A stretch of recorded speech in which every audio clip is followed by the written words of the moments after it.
மசாலானாலே ஏதாவது ஒரு சீக்ரெட் இருக்கும். ஆனால் என்கிட்ட ஒரு சீக்ரெட் இருக்குது, ஒரு சீக்ரெட்டான இன்க்ரீடியண்ட் இருக்குது. அது நீங்கள் போடக்கூடாது. அது நீங்கள் போடாமல் இருந்தீங்கனாலே போதும், உங்கள் மசாலா கமன்னு சூப்பராக இருக்குங்க. கடையில் நீங்கள் போய் வாங்கலாம், இல்லை நான் நல்ல மசாலா கரம் மசாலா அரைச்சி தரேங்க, ஏன் மசாலா நீங்கள் ட்ரை பண்ணுங்கள். இந்த இந்த இன்க்ரீடியண்ட் இல்லாமல் அவங்களால இந்த மசாலா கரம் மசாலா ப்ரிப்பேர் பண்ணவே முடியாதுங்க.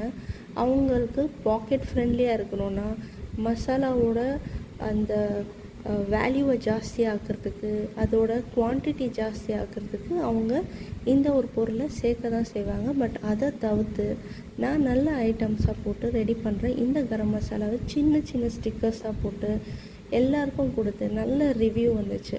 அதுக்கப்புறம் நான் ஐடியா பண்ணது, பெரிய பேக்கெட்ஸ் நம்ம கொடுப்போம் அப்படின்னு சொல்லிட்டு தான் பெரிய பெரிய பேக்கெட்ஸ் நான் கொடுத்தேன். ஏன்னா நான் கொடுக்குற குட்டி பேக்கெட்ஸு அது எல்லாருமே சாப்பிட்டு காலியாகிடுதுங்க, கொஞ்சம் நிறையா கொடுங்க அப்படின்னு கேட்குறாங்க. இந்த ஒரே ஒரு பாக்கெட் உங்களோட வீட்டில் இருந்துச்சுன்னா போதுங்க, பட்ஜெட் ஃப்ரெண்ட்லியாக உங்கள் வீட்டில் 6 months சாலிடாக அந்த மசாலா இருக்கும். எந்த விதமான ப்ரிசர்வேட்டிவ்ஸ் இல்லாத ஒரு மசாலாங்க. அந்த சீக்ரெட் இன்க்ரீடியன்ட்ஸ் எல்லோரும் போடுற ஒரு ஐட்டம். நான் போடாத அந்த ஒரு ஐட்டம் என்னென்னா தனியா, நாட்டு மல்லின்னு சொல்லுவாங்க, கொரியாண்டர்னு அதுக்கு சொல்லுவாங்க. அதை நான் சேர்க்க மாட்டேன். அது சேர்க்காமல் பியூராக செய்கிறதுங்க. நீங்களும் வாங்கி ட்ரை பண்ணுங்கள், சப்ஸ்கிரைப் பண்ணுங்கள். தேங்க்யூ.